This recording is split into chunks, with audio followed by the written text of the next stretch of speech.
2024 के पहले 4 महीनों में हमारे देश में 7,40,000 साइबर क्राइम कंप्लेंट्स दर्ज हो चुकी हैं। Investment scam, sextortion, digital arrest और दूसरे फ्रॉड से करीबन 1,800 करोड़ रुपए लूटे जा चुके हैं सिर्फ जनवरी और अप्रैल के महीनों के बीच में। ये सिर्फ ऑफिशियल आंकड़ों की बात कर रहा हूं बाय द वे, जो national cyber crime reporting portal में दर्ज हुई है, जिसे मिनिस्ट्री ऑफ होम अफेयर्स चलाती है। असल में ये ऑनलाइन फ्रॉड की जो समस्या है, इसने एक भीषण रूप धारण कर लिया है और कल आपको या मुझे भी अपने चपेट में ले सकती है। Indian cyber crime coordination centre या I4C के अनुसार मई 2024 में हर दिन 7,000 साइबर क्राइम कंप्लेंट्स रजिस्टर हो रही है। हर दिन 7,000 कंप्लेंट्स। यह आंकड़ा 2021-2023 के तुलना में 113% ज्यादा है। इन सारे क्राइम्स में पैसा मेन मोटिव होता है। 85% केसेस में कहीं ना कहीं किसी न किसी रूप में ऑनलाइन फाइनेंशियल फ्रॉड हो रहा है। पिछले 5 सालों में फाइनेंशियल फ्रॉड्स करीबन 1,000% बढ़ी हैं। 2023 में 1 लाख इन्वेस्टमेंट स्कैम्स रिपोर्ट किए गए। मार्केट में नया जो स्कैम आया है, डिजिटल अरेस्ट, उससे 120 करोड़ रुपए लूटे जा चुके हैं। ट्रेडिंग स्कैम का तो अलग ही जोन चल रहा है। अनुमान है 1,500 करोड़ रुपए का चूना लग चुका है लोगों का वहां। और एक बार ऑनलाइन स्कैम में आपका पैसा गया तो मिलना वापस बहुत ही मुश्किल होता है। 10% से भी कम केसेस में पुलिस आपकी मदद कर पाती है, आपका पैसा लौटा पाती है। शायद इसीलिए और शर्म के मारे बहुत सारा ऑनलाइन फाइनेंशियल फ्रॉड जो हो रहा है हमारे देश में, उसे रिपोर्ट भी नहीं किया जा रहा है। यह फ्रॉड्स अक्सर हमारी लापरवाही की वजह से भी होता है। जैसे कि व्हाट्सएप पर लिखा शब्द जो होता है, हम उसे भगवान का उपदेश मान लेते हैं कि व्हाट्सएप पर लिखा है, ठीक ही लिखा होगा। या रातों रात पैसा डबल करने की स्कीम में इन्वेस्ट करने के लालच में हम पैसा डाल लेते हैं। और बहुत बार आपकी गलती ना भी हो सकती है। क्यों? जैसे फ्रॉडस्टर्स आपका इंफॉर्मेशन, बायोमेट्रिक डेटा चुरा कर आधार इनेबल्ड पेमेंट सिस्टम या AEPS से पैसा निकाल सकते हैं और आपको खबर तक ना होगी। लोकल सर्कल द्वारा किए गए एक सर्वे में पता चलता है कि पिछले 3 सालों में 47% अर्बन हाउसहोल्ड्स हैं जहां कम से कम एक फाइनेंशियल फ्रॉड रिपोर्ट हुआ है, चाहे वो UPI हो, क्रेडिट कार्ड हो या कोई इन्वेस्टमेंट फ्रॉड हो। 23,000 लोगों का ये जो सर्वे है, इसमें यह पाया गया कि क्रेडिट कार्ड पर अक्सर अनऑथराइज्ड चार्ज किया जाता है या फिर UPI में QR कोड से पेमेंट मिलने के बजाय से पेमेंट हाथ से निकल जाता है। हर दिन क्रिमिनल्स नया नया टेक्निक निकालते हैं हमें लूटने के लिए। बात सिर्फ पैसे की नहीं है। आए दिन सुर्खियों में हमें यह खबर भी दिखने को मिलती है कि कैसे फाइनेंशियल फ्रॉड, एक्सटॉर्शन या इलीगल लोन एप्स के वजह से लोग अपनी जान तक ले रहे हैं। इसीलिए देशभक्त के आज के एपिसोड में हमने यह एपिसोड आपको आगाह करने के लिए बनाया है कि कैसे आपके फैमिली, आपके फ्रेंड्स को आप सुरक्षित रख सकते हो और अपने आप को भी सेफ रख सकते हो इस सबसे बड़े फ्रॉड से। किस किस रूप में आते हैं ये ऑनलाइन फ्रॉड? सरकार क्या कर रही है इस आपदा से निपटने के लिए? और उससे भी ज्यादा आप क्या कर सकते हो अपने आप को सुरक्षित रखने के लिए? बड़े बड़े फ्रॉड्स में नेता, बिजनेसमैन, टैक्स पेयर का पैसा खा जाते हैं, लेकिन ये जो ऑनलाइन फ्रॉड है ना, उससे भी ज्यादा खतरनाक है। ये फ्रॉडस्टर्स आपके बैंक बैलेंस को, आपकी इज्जत को, आपकी जिंदगी तक को खा जाएंगे और डकार तक नहीं लेंगे। और इसीलिए इसे आप रोक सको, आप लोगों को आगाह कर सको, हमने इस वीडियो को एकदम कॉपीराइट फ्री बनाया है। आप इस वीडियो को शेयर करो, डाउनलोड करो, रीअपलोड करो, कोई प्रॉब्लम नहीं है। बस अपने फैमिली, अपने फ्रेंड्स को आगाह करो कि यह देश का सबसे बड़ा स्कैम बन चुका है। देशभक्त की पूरी टीम ने बहुत टाइम लगाकर इस एपिसोड में रिसर्च किया। 6 ऐसे लेटेस्ट या एवरग्रीन ऑनलाइन फ्रॉड्स का पता लगाया जिसके शिकार आप और मैं दोनों हो सकते हैं। और 6 ऐसे सिक्योरिटी मेजर्स के बारे में भी हम बात करेंगे इन अटैक से बचने के लिए। लेकिन उससे पहले आपको यह समझना होगा कि फ्रॉडस्टर्स आज सिर्फ जामतारा में कहीं कोने में बैठकर आपको फ्रॉड करने की कोशिश नहीं कर रहे हैं। आज डिजिटल फ्रॉडस्टर्स बहुत ही केपेबल, टेक्नोलॉजिकली बहुत ही नॉलेजेबल और शातिर क्रिमिनल्स बन चुके हैं। अगर आपके साथ कभी भी फाइनेंशियल फ्रॉड हुआ है तो आप चुप मत बैठो, क्योंकि यही चुप्पी क्रिमिनल्स को और हौसला देती है। अच्छे से अच्छों को इन क्रिमिनल्स ने फांसा हुआ है अपने लेटेस्ट डिजिटल अरेस्ट स्कैम में। मिलिए SP ओसवाल से, chairman and managing director of Vardhman group. आपको लगेगा कि अरे इतना पैसा इनके पास, इतना तजुर्बा है। 82 साल की उम्र में ओसवाल साहब को कोई बुद्धू तो बना नहीं सकता है, लेकिन इनके साथ हुआ 7 करोड़ रुपए का फ्रॉड।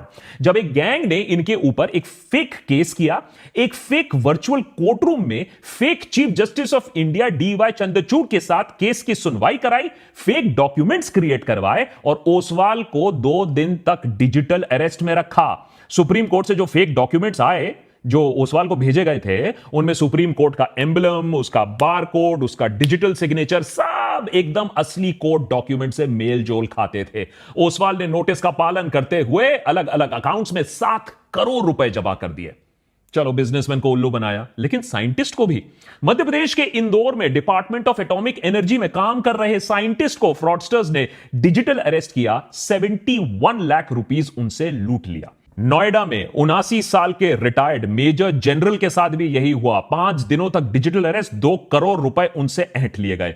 नोएडा में ही एक डॉक्टर पूजा गोयल को फ्रॉडस्टर्स ने डिजिटल अरेस्ट किया, इस आरोप में कि उनके नंबर से अश्लील वीडियो सर्कुलेट हो रहे हैं। 60 लाख रुपए उनसे भी ऐंठ लिए।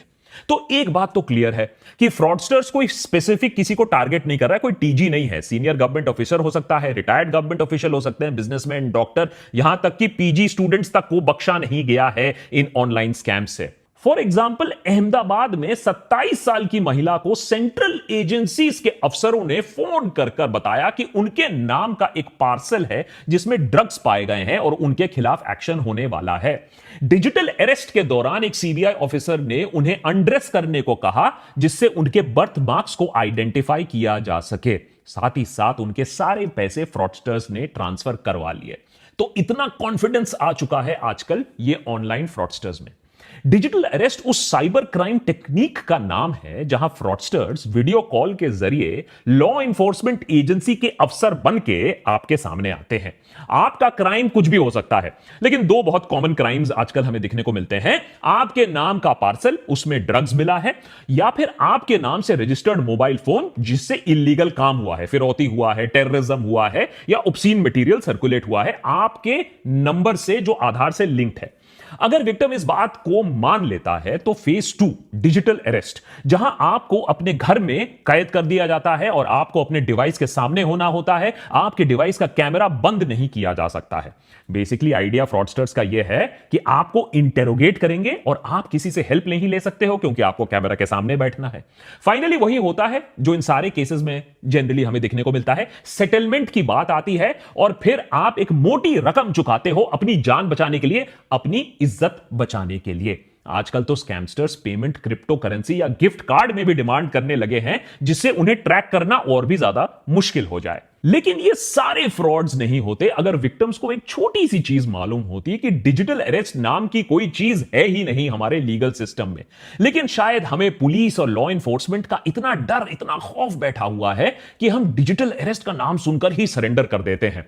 अब Indian cyber crime coordination centre ने बाकायदा एक नोटिस, एक प्रेस रिलीज जारी किया है जिसमें नागरिकों को आश्वासन दिया गया है कि लॉ इन्फोर्समेंट एजेंसी, सीबीआई हो, पुलिस हो, कस्टम, ईडी, जजेस हो, आपको वीडियो कॉल के जरिए कोई अरेस्ट नहीं कर सकता है। और अगर आपके पास कभी भी बाय द वे ऐसा कॉल आए तो उन्हें बोलो कि कम से कम घर आकर आपको नोटिस दे, घर आके आपको अरेस्ट करे। अरे डिजिटल इंडिया का मतलब इतना थोड़ा ही ना कि आप आलसी बैठ जाओ और सब कुछ ऑनलाइन ही करना शुरू कर दो। लेकिन डिजिटल अरेस्ट से बच भी गए तो क्या? अरे डिजिटल फ्रॉडस्टर्स तो हर कोने में इंतजार कर रहे हैं आपका। ये रहे 6 टॉप स्कैम्स जो हमारी टीम को मिले, जिससे लाखों लोगों से करोड़ों रुपए लूटे जा रहे हैं। Number 1, UPI scam. Digital India और यूपीआई के चलते हमारी जिंदगी तो आसान हुई है, लेकिन साथ ही साथ डिजिटल फ्रॉडस्टर्स की भी जिंदगी आसान हो गई है। 2022-2023 में करीबन 1 lakh UPI based frauds report किए गए हैं। अगर आप सतर्क ना रहे तो डिजिटली आपका पैसा गायब हो सकता है बहुत आसानी से। साथ ही साथ क्यूआर कोड्स के मामले में थोड़ा सावधान रहना पड़ेगा। क्यूआर कोड कहां से स्कैन कर रहे हो, किसे पेमेंट दे रहे हो, यह थोड़ा भापना जानना जरूरी है। जैसे कि फॉर एग्जांपल अगर नहीं करोगे तो हाईटेक सिलिकॉन सिटी बैंगलोर में 41% रिपोर्टेड साइबर क्राइम इंसिडेंट्स होते हैं, वो क्यूआर कोड स्कैम से रिलेटेड होते हैं। तो इतना कॉमन हो चुका है क्यूआर कोड का मिसयूज। Number 2, sextortion. बहुत ही भयानक रूप है हमारे टेलीकॉम रेवोल्यूशन और सस्ते मोबाइल फोन और सस्ते डेटा रेट्स का। स्कैमर्स लोगों को वीडियो कॉल करते हैं। बहुत बार अनजाने में लोग ऐसा अननोन नंबर से फोन उठा लेते हैं। दूसरे एंड में एक महिला अश्लील हरकतें करते पाई जाती हैं। जब तक आपको समझ में आता है कि यह मामला कुछ गड़बड़ है, तब तक आपकी वीडियो बन चुकी होती है अश्लील हरकतें करते हुए। उसके बाद हमारी सदैव तत्पर पुलिस से आपको एक फोन आता है कि आपके खिलाफ ऑब्स्सीनिटी का केस दर्ज हो गया है और आपको अरेस्ट किया जा सकता है। सबूत के दौर पर आपका अश्लील वीडियो इस महिला के साथ आपके सामने पेश किया जाता है। इस समय इंसान ठंडे दिमाग से यह नहीं सोचता है कि हमारी पुलिस इतनी तत्पर कब से हो गई। अगर यह सच में ऐसा होता तो हमारा देश तो सेफेस्ट कंट्री फॉर वुमेन होता पूरी दुनिया में। फिलहाल इज्जत और नाक बचाने के लिए हम मामले को सेटल कर देते हैं पैसा देकर। आप भी खुश, स्कैमस्टर भी खुश। तीसरा बड़ा फ्रॉड, टेलीग्राम फ्रॉड। घर बैठे बैठे पैसा किसको कमाना नहीं अच्छा लगता? क्यों एडिटर है? आजकल एडिटर बोल रहा है कि अरे सीधा फाइल घर ही भेज दो, घर में बैठ के एडिट कर दूंगा, ऑफिस आने की क्या जरूरत है। लेकिन ऐसे स्कीम ना बहुत ही चौंका देने वाले हैं, और ऐसे स्कीम जो ऑफर करते हैं वो फ्रॉड ही होते हैं। पहला होता है व्हाट्सएप पर आपको एक जॉब ऑफर आता है। उसके बाद टेलीग्राम ग्रुप में आपका नाम ऐड कर दिया जाता है, जहां आपको बिग बॉस की तरह अलग अलग टास्क दिए जाते हैं, जैसे सोशल मीडिया प्लेटफॉर्म्स पे जाओ, वीडियो को देखो, व्यूज बढ़ाओ, लाइक करो वीडियोस को। पहले आपको आपके काम के लिए छुट्टर पैसे, थोड़ा बहुत पैसे भी मिल जाएंगे, आपका ट्रस्ट बढ़ जाएगा। फिर किसी कारण हेतु, जैसे कि ट्रेनिंग की है या फिर आपको ज्यादा बिजनेस मिलेगा, उस एक्सक्यूज पे आपको उल्टा पैसा जमा करना होता है। एक बार आपने मोटी रकम जमा की, बंदा गायब आपके पैसे के साथ। नंबर 4, एआई की दुनिया बहुत चकाचौंध है। मानवता एवोल्यूशन की अगली पायदान पर चढ़ रहा है एआई के साथ। क्रिमिनल्स ने बोला हम क्यों पीछे हट जाएं, तो उन्होंने भी एआई की मदद से लोगों को अब गधा बनाना और उनसे पैसा निकालना सीख लिया है। किसी के बेटे का एक्सीडेंट हो गया है, वो हॉस्पिटल से कॉल कर रहा है, पैसे की गुहार लगा रहा है, कैसे मना करोगे आप? किसी की बेटी को पुलिस ने होटल के रूम से नग्न अवस्था में अरेस्ट कर लिया है, और अगर आपको बचाना है अपनी बेटी को तो सेटलमेंट के पैसे निकालो अभी के अभी। आपको उसकी आवाज तक सुनाई दे रही है फोन पर, पीछे मदद मांग रही है वो। अगर वो घर पर बैठकर टीवी ना देख रही होती तो आप बात मान भी लेते, आप पैसे दे भी देते। कुछ लोग बच गए, लेकिन लाखों पेरेंट्स ने, लाखों रिश्तेदारों ने पैसा ऐसे निकाला है। और जो आवाज उन्होंने सुनी होती है, जिस पर विश्वास करके वो पैसे निकालते हैं, वो असली, ऑलमोस्ट असली ही आवाज होती है। सॉफ्टवेयर की मदद से, एआई की मदद से आप आज के डेट में किसी की आवाज को कॉपी कर सकते हो और फिर उस आर्टिफिशियल आवाज से कुछ भी बुलवा सकते हो।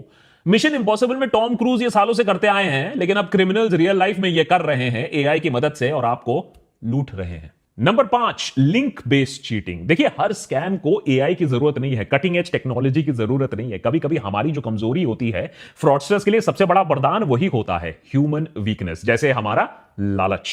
सबको चाहिए एक फ्री में प्राइज, और व्हाट्सएप पर जो कुछ आता है वो तो 100% ट्रू होता है। तो व्हाट्सएप पर आ गया एक लिंक, आपने उस लिंक को क्लिक कर लिया और लिंक में मिला आपको एक शानदार प्राइज। फ्री बस फ्री सुनकर आपकी तो लार टपक गई। अब ये फ्री प्राइस के लिए आपको थोड़े डिटेल्स भरने, आपका एड्रेस भरना है, आपका आईडी प्रूफ भरना है, और कभी कभी प्राइस इतना बड़ा हो सकता है कि उसके लिए आपको अपना सारा बैंक डिटेल भरना हो, थोड़ा टैक्स का पैसा देना हो, शिपिंग का फी भी भरना हो। ये सारा पैसा आपने दिया, प्राइस आपको कभी मिला नहीं, और पैसा जो था वो भी निकल गया। और अगर ज्यादा अनलकी हुए तो बैंक का पासवर्ड भी दे दिया, तो बैंक अकाउंट भी खाली। Number 6, OTP scam. सरकार ने स्कैम्स को रोकने के लिए और आपको बचाने के लिए 2FA बहुत जगह कंपलसरी कर दिया है। 2FA यानी 2 फैक्टर ऑथेंटिकेशन, यानी आपके फोन पर ओटीपी के बिना कुछ भी प्रोसेस नहीं होगा। अब फ्रॉडस्टर्स फिर से एक कदम आगे, ओटीपी के पीछे पड़ जाते हैं, उसे निकालकर आपके बैंक अकाउंट, डिजिटल वॉलेट्स और दूसरे सेंसिटिव इंफॉर्मेशन को एक्सेस करने की कोशिश करते हैं। इसीलिए वो आपको आपके फोन में बैंक अकाउंट रिप्रेजेंटेटिव बनकर आ जाते हैं, ई कॉमर्स साइट ऑपरेटर बनकर आ जाते हैं, अक्सर सरकारी अफसर बनकर आपको फोन कर देते हैं। अब आप ये नहीं सोचते हो कि सरकारी दफ्तर में अफसर ना मिला, लेकिन सरकारी अफसर आपको फोन पर आकर आपसे सारी इंफॉर्मेशन ले रहा है? आप भी दे देते हो, हां ठीक है सरकारी अफसर है, बिना सोचे समझे आपने ओटीपी दिया और आपके पैसों का हो गया स्वाहा। इन स्कैम से आपका कितना नुकसान हो सकता है, देश के नागरिकों का कितना नुकसान हो सकता है, आप सोच भी नहीं पाओगे। फॉर एग्जाम्पल मैं आपको बताता हूं, 2014 से लेकर 2023 के बीच में इंडियन बैंक्स में 65,000 फ्रॉड केसेस डिटेक्ट किए गए। 4.65 लाख करोड़, जी हां 4.65 लाख करोड़ का घपला हुआ करीबन 10 सालों में। आज बैंकिंग रेगुलेशंस और सॉलिड हो रही हैं तो ये स्कैम्स थोड़े कम हो रहे हैं, लेकिन उधर डिजिटल फ्रॉड्स और भी ज्यादा बड़े हो रहे हैं। तो सोचिए 5 लाख करोड़ तक हम बात कर रहे हैं, पोटेंशियल है ऐसे स्कैम्स का। तो सरकार इस सब मामले में क्या कर रही है? देखिए, गंभीरता तो है सरकार की तरफ से, ऐसी बात नहीं है, सरकार रिकॉग्नाइज कर रही है ये एक प्रॉब्लम है, लेकिन ग्राउंड पर एक्शन इतना नहीं है कि फ्रॉड्स कम हो जाए या फ्रॉडस्टर्स के दिलों में कोई खौफ हो। सरकार ने एक ऑनलाइन सस्पेक्ट रजिस्ट्री लॉन्च की है जिसमें 12 लाख साइबर क्रिमिनल्स का डेटा स्टोर्ड है।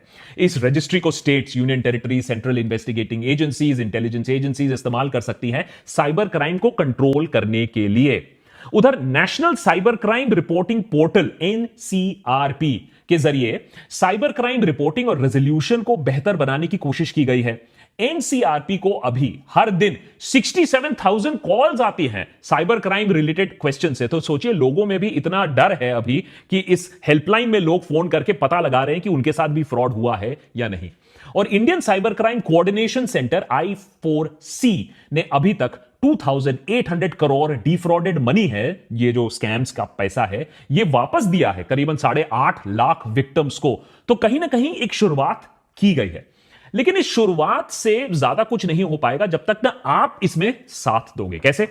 सबसे पहले तो आप एक काम करो, अगर आपके साथ कभी भी साइबर क्राइम हुआ है तो आप इमीडिएटली इसे रिपोर्ट करो। www.cybercrime.gov.in ये एक ऑफिशियल पोर्टल है जहां आप इसको रिपोर्ट कर सकते हो। सरकार आपकी मदद कर सकती है। आप 1930 पर फोन कर सकते हो, नेशनल साइबर क्राइम हेल्पलाइन है। लेकिन किंतु परंतु अगर आप चाहते हो कि बात रिपोर्टिंग तक ना आए, बात सरकार तक ना पहुंचे, फिर बात गुहार तक ना आए कि भैया आप बोलो कि मेरा पैसा किसी तरीके से लौटा दो, तो आपको ही चौकस रहना होगा।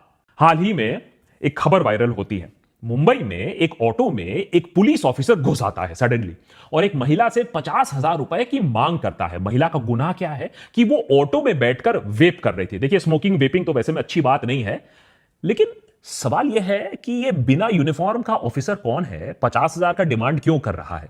महिला ने सोचा कुछ तो गड़बड़ है, ये ऑफिसर नहीं है। उसने वीडियो बनाना शुरू कर दिया और वीडियो बनते देख पुलिस वाला वो भाग निकला। अब खबर यह आ रही है कि उस पुलिस वाले को अरेस्ट कर लिया गया है जो फेक ऑफिसर था।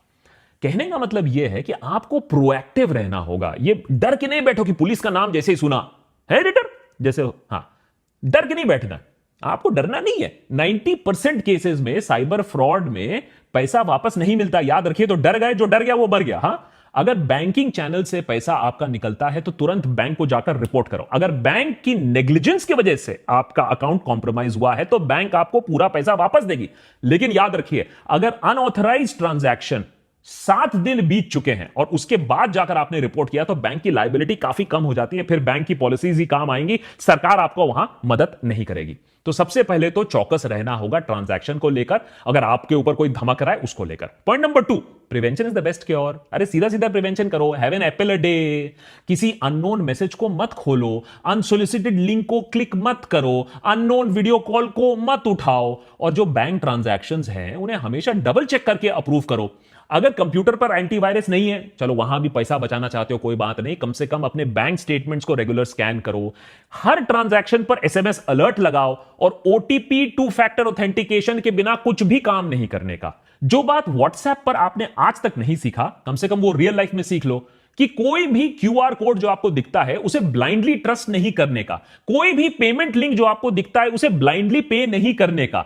किसी भी पेमेंट जहां दे रहे हो, देखो किस गेटवे को इस्तेमाल कर रहे हो, किस सॉफ्टवेयर को इस्तेमाल कर रहे हो, और मल्टी फैक्टर ऑथेंटिकेशन का आप इस्तेमाल करो। जैसे कि आप में क्रेडिट कार्ड में भी अगर ओटीपी है तो उसको इनेबल करो।